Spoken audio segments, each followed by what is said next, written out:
This episode of the e-commerce playbook is brought to you by ShipBob. ShipBob is the #1 e-commerce fulfillment solution trusted by thousands of brands to deliver the fast and affordable shipping your customers expect. You can either outsource fulfillment or leverage ShipBob's technology in your own warehouse to streamline operations, get back time to grow your business, and reduce fulfillment costs by up to 30%. Get started in any of ShipBob's 50-plus global warehouses to track 2-day shipping, direct integrations with all major platforms and sales channels, branded custom packaging, and more. Just go to www.shipbob.com/thread to sign up today and get $1,000 in free shipping credits and 90% off implementation. That's www.shipbob.com/thread. Welcome back to another episode of the e-commerce playbook podcast. Today, I have been sent a very special guest down from on high in the Google empire. It is Ginny Marvin, the Ads Liaison. This is a cool title that we're going to dive into more, but I'm very excited to have her with us today to discuss all things Google Ads. So Ginny, thank you so much for joining. And if you could start off by explaining what is a ads products liaison and what are you here to represent for Google? Yeah. Thanks for having me, Taylor. I started in this role about 3 years ago. I'll kind of back up and kind of give my how I got here. So I got into paid search, digital advertising back in 2005. So Yahoo was big then, and I worked early days mostly lead gen, and then agency side, and then kind of slowly ended up on the e-com side, sort of the last half of my ads career, where I've been agency, in-house consulting. And then last 7 years prior to joining Google was the paid media editor at Search Engine Land, which is an industry trade site, and was editor-in-chief there the last couple of years I was there. And then 2020 decided to mix things up and try some new things, and moved on, and Google called and said, we wanted this role on the ad side. There's Danny Sullivan is the liaison on the search side. And so I started in 2021, and really my role is to help act as a bridge between our advertiser communities and our teams internally, and whether that's obviously a lot of product focus, but teams across the org that touch what advertisers are doing, experiencing, and hopefully helping advertisers get more education, understand how the products work, policies work, help answer questions, and bring feedback in. That's awesome. So one of us. So you come from Yeah. our world. You understand the experience of our lived Yeah. reality, which is awesome. And one of the other things that you are is you are at Ads Liaison on Twitter, or X now, Yep. excuse me. That makes you basically, as far as we're concerned, the sole voice of access into so many of the problems. So I'm curious, what's that experience been like playing that role on X in particular? Yeah, I mean, I get it's been great. I mean, I had a pretty good sense of what I was getting into, again, coming from this world. So, the community is active and engaged and vocal and 99% respectful. And so it's been, I think it's a really important point of access for communication. And so whether folks reach me on Twitter, where I'm most present, or LinkedIn or elsewhere, I'm hope to be present. I mean, I think one of the challenges, obviously, with this role is I'm me and I don't scale as well as I would like. So, staying on top of all the inbounds can be a challenge. But, I think for the most part, I find it to be extremely valuable for me and the teams internally to get that feedback and have that feedback loop be pretty dynamic. Yeah, I think it does. It goes a long ways to feel like there's someone to talk to. And in many cases, I feel like that's a lot of what advertisers are just hoping for is interaction as it relates to their problems or experiences. And so I commend you for taking up that mantle and coming into that community. And I'd be curious, in your role as it relates to the perception of the entity that you represent for advertisers, do you feel like Google has a trust problem right now with their ad products, or where do you think the general disposition is as it relates to people's interactions with you? Yeah, I think, we are in this time and again, this is sort of what was also really drew me to this role because I feel like we are in a very important time of massive change, whether that's, it was automation, now it's AI, all the privacy change implications. And we have these two, with privacy and everything happening on that front and everything happening on the AI, which is just, really exploded front. There is just a lot of change for advertisers to be managing. And whether that's, they're managing their own accounts or they're working with clients and having to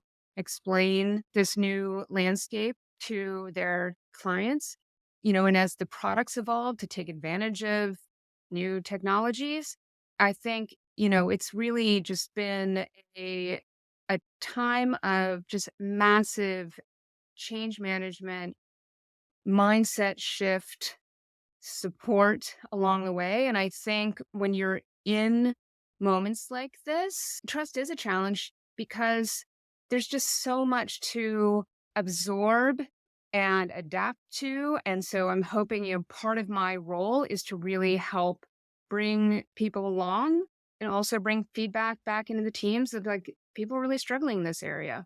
Like, what can we do to either help build more education? Is there something we can do on the product side? Is there something on the support side? And really try to help bring everyone along and succeed as much as they can with the platform. Yeah, I think that's a great call out. There has been a ton of change, it seems like, from obviously PMAX, GA4, invoicing, cookies are going, cookies are staying. It feels like a pretty big roller coaster. Maybe one of the things that you could help us educate on, because I think this is sometimes hard to understand, is how do product decisions get made inside of Google? Like, how do these things happen? Because I think sometimes it feels confusing when something rolls out in a way that feels sudden, understanding that there's actually probably tons of thought and time that goes into these things, but it feels sudden externally. So maybe tell us a little bit about, on the ad side in particular, what is the sequence of making major product changes? Well, and I don't want to totally speak for product, but I will say that yes, absolutely, there's thought, testing, all kinds of, oftentimes there are roundtables, there's customers conversations, a change is coming because of customer feedback that, whether it's coming from lots of customers or there are really key needs that are not being met that we're hearing from the market, those absolutely get brought into product decisions. And I know it can feel sudden. I think one of the things that I've really seen in these conversations is, I've been talking about some of these things for 5 years, and advertisers talk about them as being brand new. And so, what change or, a new thing can feel sudden when the look back window's actually been quite long. The testing period and onboarding period has been quite long. And I think also one of the things that can make things feel sudden is because there is so much change, right? So you take your eye off the ball, you're focusing on this aspect of your campaigns, your products, other platforms come back and, this piece of the puzzle is working differently. So I think, that's another whole piece of this that I, again, try to help amplify changes, help educate people on like, this is out working this way. And here's sort of the backlog of how this came to be so that people feel less like it's sudden change. That said, like we're in digital, things move really fast. This is a fast moving world. Part of the reason why I love it and it was drawn to it from way back in early 2000s is that pace of change. I think the key for us is to be able to explain change with purpose, right? Like, what is the purpose behind these changes? And that, when you're talking about major mindset shifts, takes time and takes repetition, takes patience, and takes really, I think, deep empathy with the customers and what they're experiencing. If you run an e-commerce business, you have a lot on your plate. So why spend your time picking and packing orders? ShipBob is the #1 global fulfillment platform trusted by thousands of leading e-commerce brands to streamline operations, get back time to grow your business, and reduce fulfillment costs by up to 30%. Get started in any of ShipBob's 50-plus global warehouses to unlock 2-day shipping, direct integrations with all major platforms and sales channels, branded custom packaging, and more. Just go to www.shipbob.com/thread or click the link in the description below to sign up today and get $1,000 in free shipping credits and 90% off implementation. That's great. I appreciate that. And I can empathize with that as a leader. We have this sort of joke that I'll talk about with my sort of executive team that if you aren't exhausted repeating yourself over and over and over again, then you haven't said it Yeah. enough, because people just don't internalize it enough. And so I can certainly empathize with the complexity of trying to distribute information broadly across millions of people and creating consensus around those is hard. I want to dive a little bit into the specifics of maybe some of the things that we've experienced as challenging amidst this change and get your perspective on some of those. And I'd like to start with PMAX, if that's Yep. okay with you. I think this has probably been one of the larger changes to the ads product in particular over the last few years, or really even since I've been running Google Ads for the last decade. I'd say it's as dramatic a product shift as I've experienced. And I think there's been some frustration about the ambiguity related to the product. It seemed to give initially, and I think there's been some movement away from this now, but advertisers less control and clarity of what was occurring in a way that made it harder to make decisions. So maybe can you tell us a little bit about, from your perspective, the vision with PMAX, what the hope is, and what you're hearing in the market as it relates to the impact of the product today?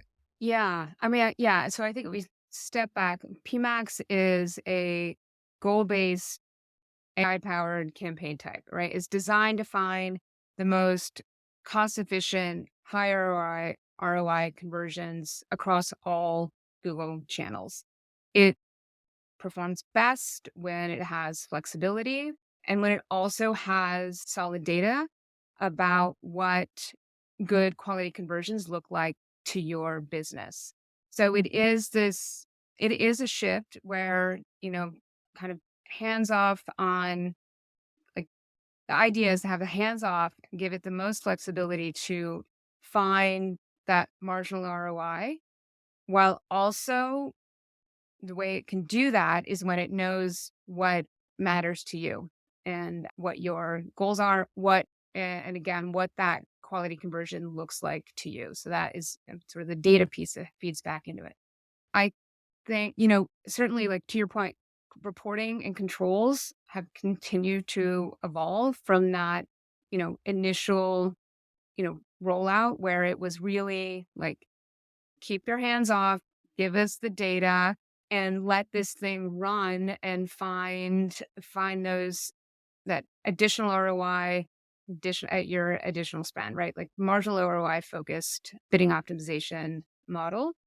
And as we've started to, again, like, this has been a process of taking in a lot of customer feedback. You've seen iterations on reporting and controls continue to evolve, but that really is the goal is to be able to find high ROI conversion across the channels and optimize bidding across all the inventory opportunities.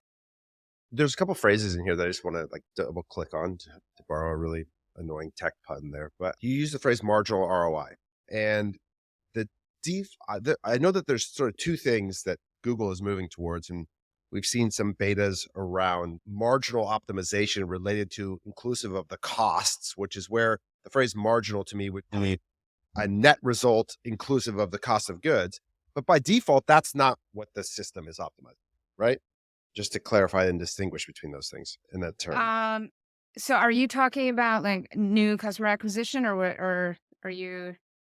Well, I'm just saying the default optimization setting for a PMAX campaign wouldn't be related to anything associated with the marginal value of a sale. You're asking the advertiser to assert a target based on their understanding of it. The system's not by default absorbing any cost. I see. Right? Yeah. Yes. Although I will point to the profit goal that is in beta and coming. So that's where we're gonna hopefully go, right? That's the aim there, and that's been in pilot with some customers now, where you will have that COGS data come in. So right now, you're right, the focuses are either your marginal CPA, marginal ROAS focus, right? And so those are your optimization settings now. And one of the challenges I think that PMAC created initially, and again, I acknowledge that you guys are giving more controls back in a way that I think has been super collaborative and helpful and good, is that the issue related to branded search and the incremental value of these conversions is what begins to, in my experience, obfuscate the result. So let's imagine I set up a PMAX campaign and I use the default setup. The hard part is to understand where to set the target relative to the business impact that you want. When most of us would agree that if we were to separate out historically branded search and our ROAS target there versus maybe a standard shopping that was categorical and non-brand related, they would have very distinct targets of efficiency related to their incremental impact. But when they're all balled together, what I've watched advertisers struggle with is to understand what good is on that campaign. How would you help advertisers think about or sort through that problem? Yeah, I mean, I definitely hear that. And I think to your point, we have worked in more levers and controls on the brand side. I think, again, it's really looking at less on the average, right? That's why like, don't really report that. So it's looking at what is the most cost efficient, high ROI conversions and going after that. And that's where, again, it's looking at the marginal contribution.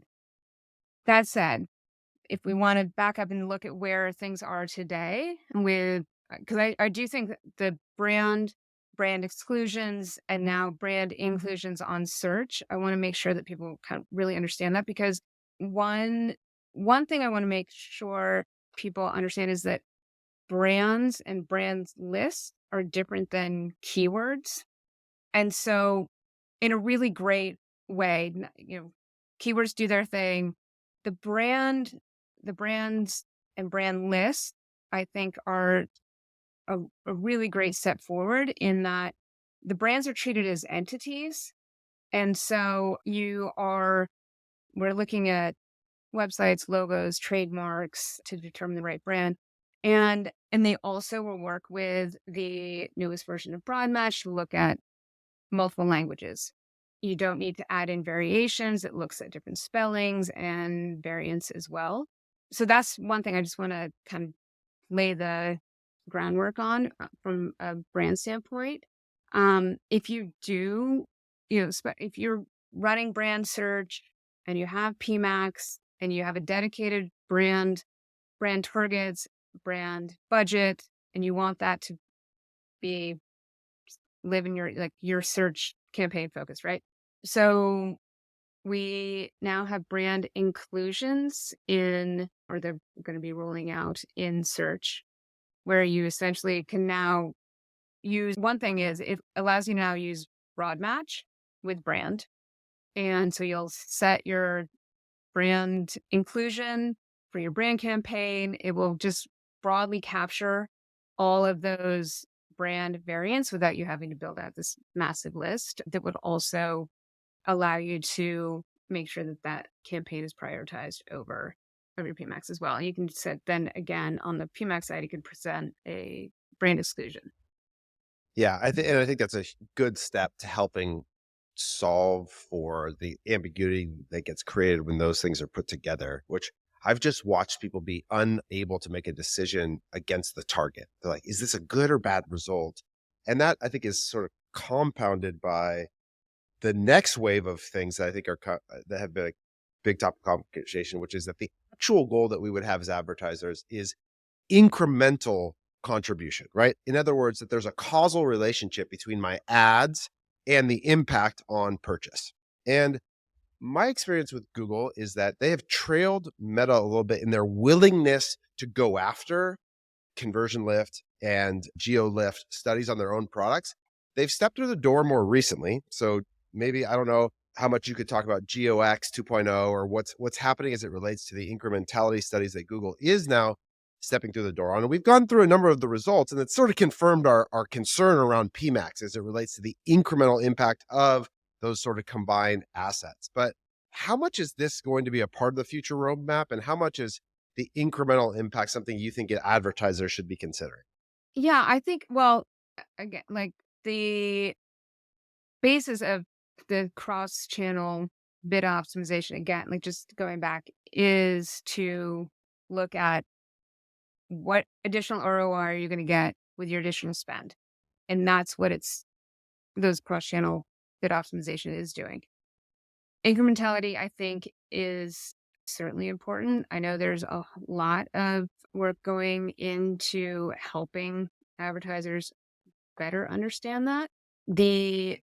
There are some uplift studies that are going and some other tooling.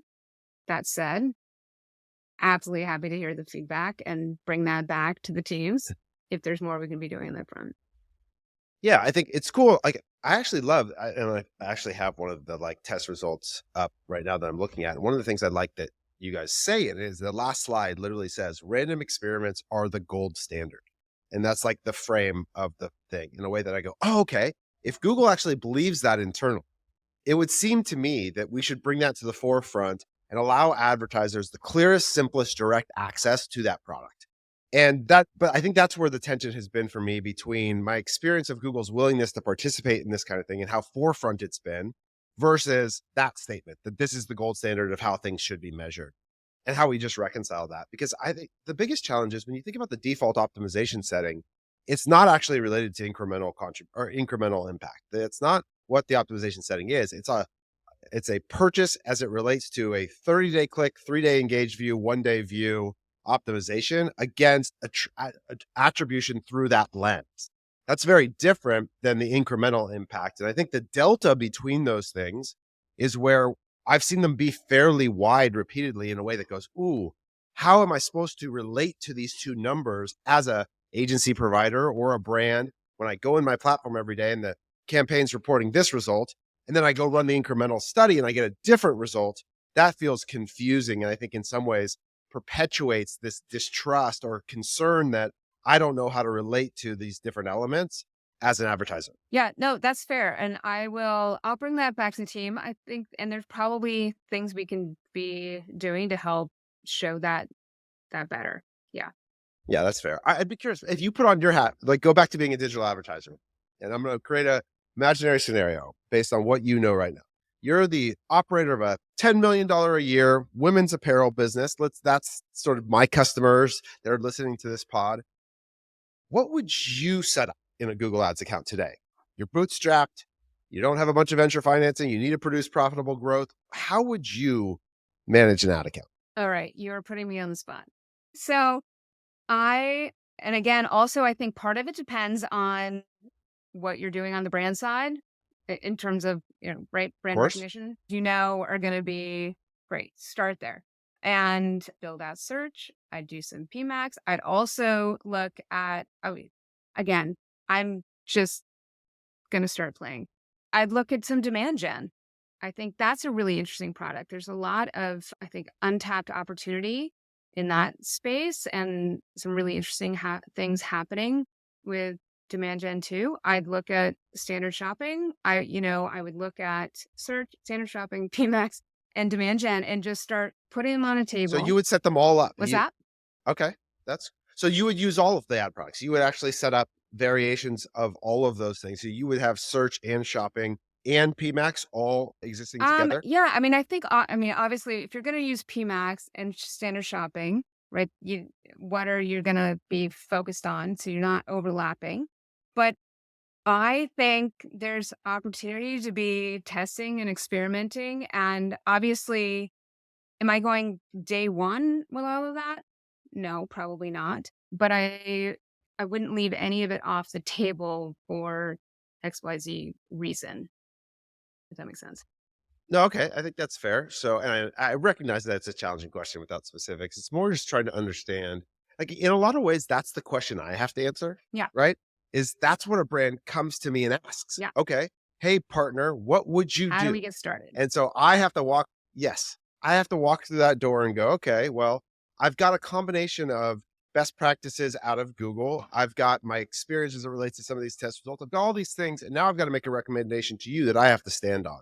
And so to be able to hear directly from you, okay, this is what Google themselves would say they would do, I think is important. I think it's a valuable idea to try and get as specific on as Yeah. possible. Also, I mean, part of that is going to depend on obviously what the budget is, what the margins are that you're working with. And, you can go full speed ahead on search and build that thing out. You can do some additional prospecting with PMAX and, or make sure that you're covered on the shopping side. I think it's not an easy it's not easy. That's why our Don't you think this is a problem though? Like this is so Jenny, like genuinely, don't you think that there should be an yeah, answer here? so That here's there what I should be mean, like, something if more you're direct? if it's like, okay, hands like, this is it. Start with search and some shopping in PMAX. But that would be second, right? Like, or third. Like, so, Yeah.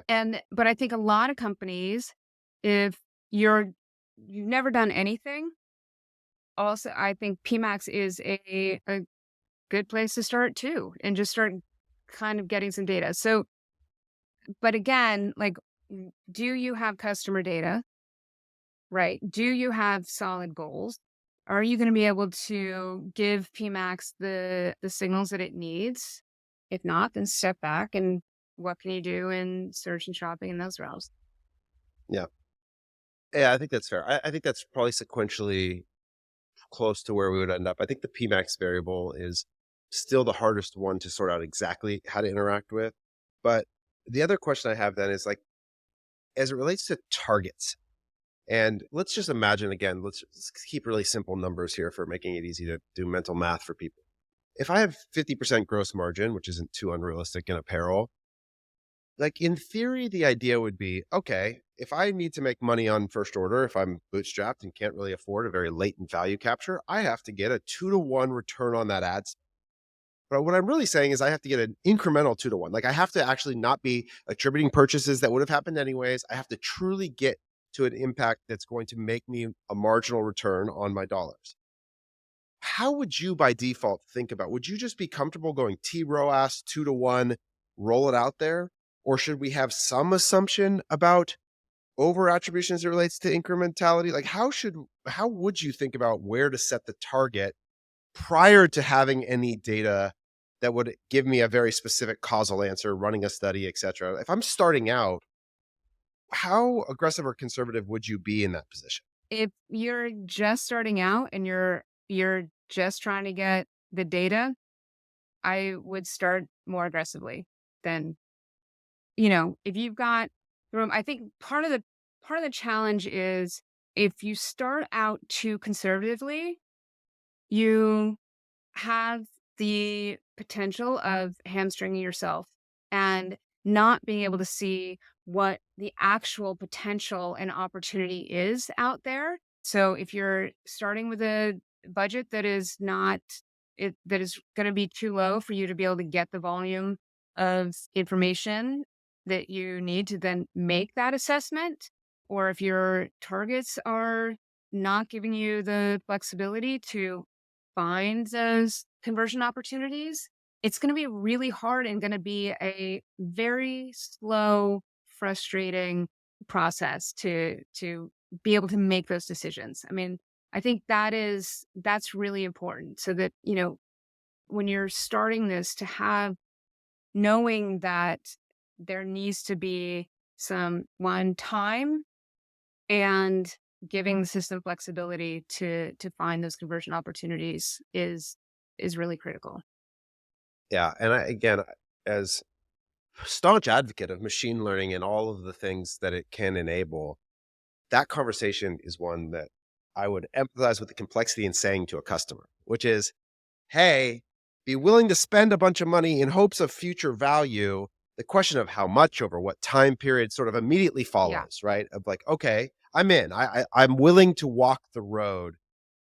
How long am I going to be on that road? What would you do to somebody who would sort of step through it? Because I think that's the next logical question I would get. And I've said very similar things to what you're saying to customers. And it's like, okay, help me understand, how long am I going to lose money for? Or what was the actual expectation here as it relates to this kind of mechanism? Yeah. And I think also, I mean, yes, this conversation has changed somewhat with automation, but pre smart bidding, we're having those conversations with clients already and customers already, right? Like you don't have the budget to get the click volume, to get the conversion volume, you're not going to be able to make progress. So it's essentially this just kind of the evolution of the same conversation.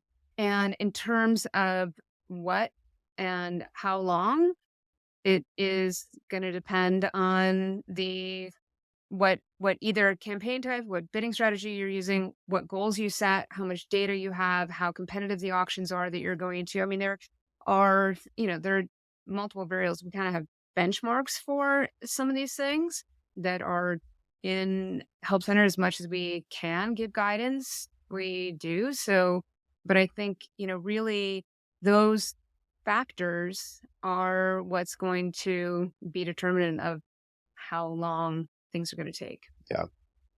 Yeah. And that's fair. I think in some ways it's too broad of a question. So maybe let me ask something that I think is a little, would you use TROAS in that process or would you leave it ungoverned? So, if I guess I would take it back to like, what are you working with? If have a fixed budget and you want to use value-based bidding, you would use maximize conversion value without a target. If you have good information about what your targets are, should be, could be, and are not constrained by a fixed budget, then go ahead and use TROAS when if you've got the data behind it. So you think it's related to whether the budget Well, is it's fixed just a way of or controlling, variable? right? So if you don't want to Right, use you're altering the yes, but dynamic. Yeah. you don't want to use TROAS with a constrained budget.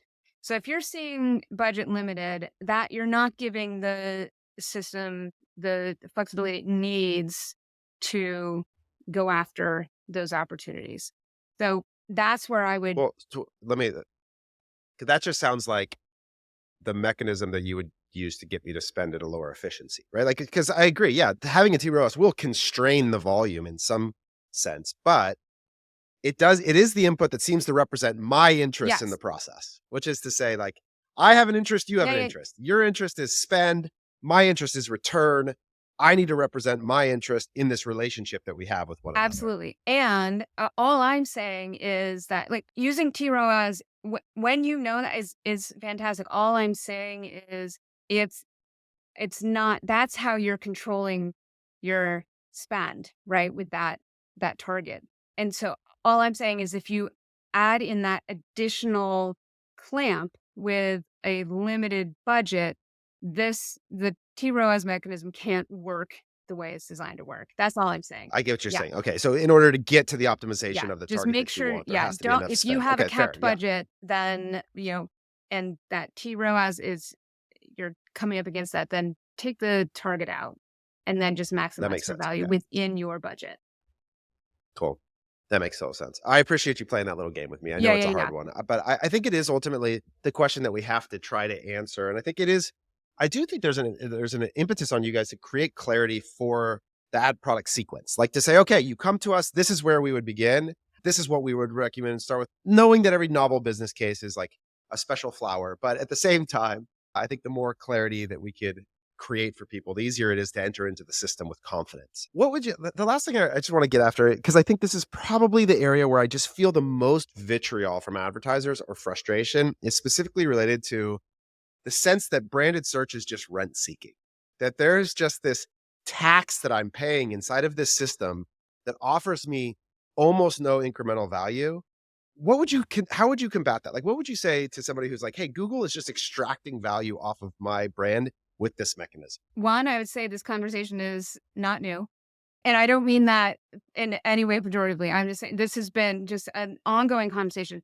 I think it's one of those you need to come to your own decision about whether or not you're going to it makes sense for your business to bid on the brand or not. I mean, really, this discussion has been going on for as well before I got into paid.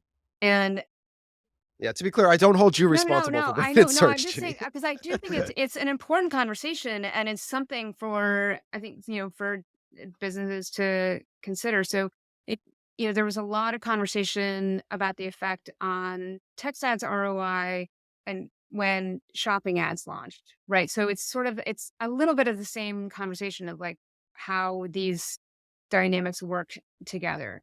So and and When you say these dynamics, do you mean though, because like to me, you're right. That is another great example where what it feels like to a user or to an advertiser is that, or even somebody, maybe this is probably even more impactful to people who worked in SEO or organic search, is that like, yes, over time, it seems that Google continues to assert itself into value extraction from the ecosystem by adding more paid listings, shopping above my search listing. So now my text ads got diminished. And same thing with branded search. And I think some of the contention is PMAX was just a way to add more conquesting into my arena. Like there was just this sense by which the value extraction, and this is understandable in some capitalistic business context for sure, but it does feel a little like the what's been lost is the customer, is that me, is like and even the user experience of just trying to create value for me versus you, and then just the relationship between those things is just where it feels like, man, yeah.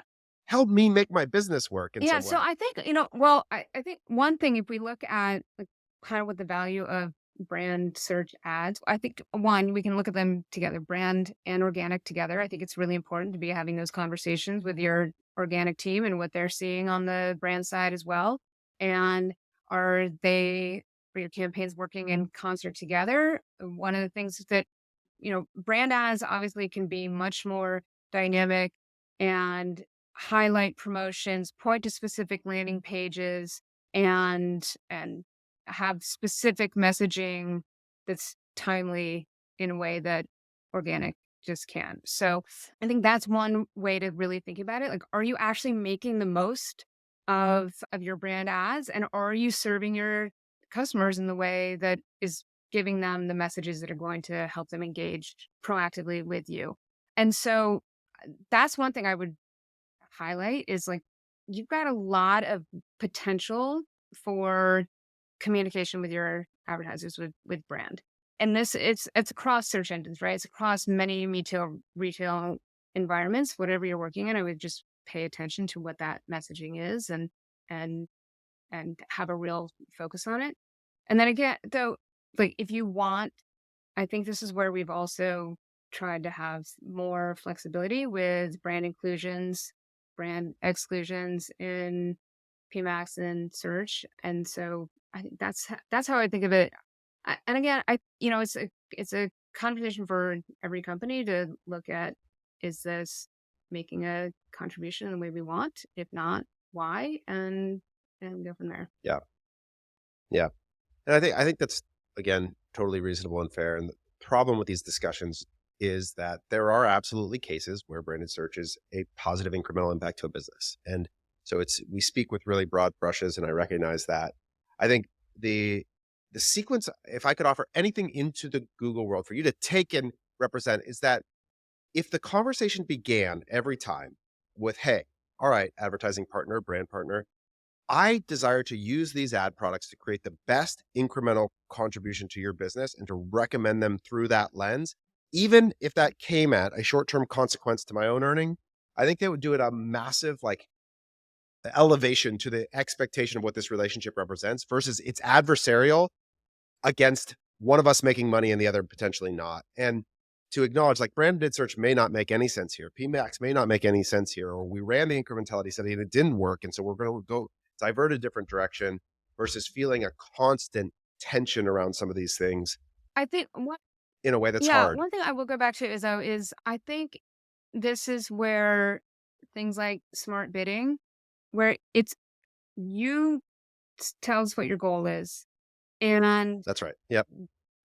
ads are either you bid on inventory or don't bid on inventory based on what the predicted outcome of that impression is going to be for your goal.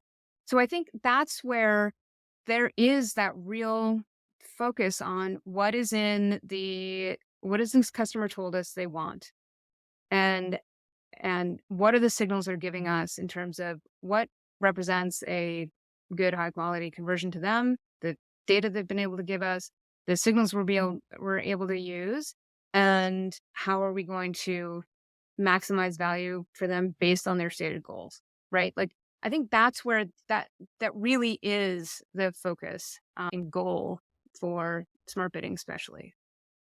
I think that's a great thing to leave our people with, is that as an advertiser, your job is to fundamentally represent what you need from Yeah. Google and to hold that and state that very Yes. clearly. And then to ask them to participate against that business Yes. objective. And I think absent that, it's really easy to kind of get run about in a lot of different directions. And so I think that's a totally fair call out, that we as advertisers or agencies have an obligation to represent that interest, to get clear on what we're trying to accomplish. And part of this, when you're talking about like how to get started, I would really think, do we have our foundation set? Is our tagging in place? Do we have first party data lists that are clean and can be updated on a frequent basis, that are going to really be able to send that strong signal?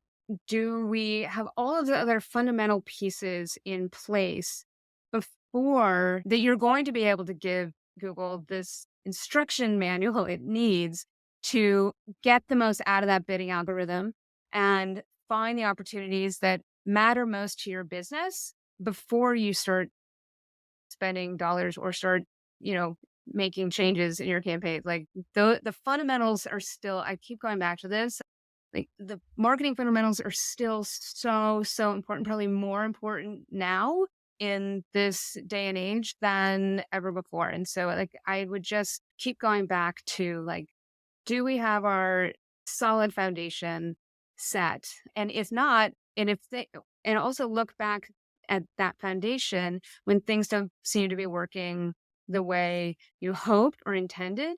And are there holes and more groundwork that can be laid to help give those signals in a stronger sense?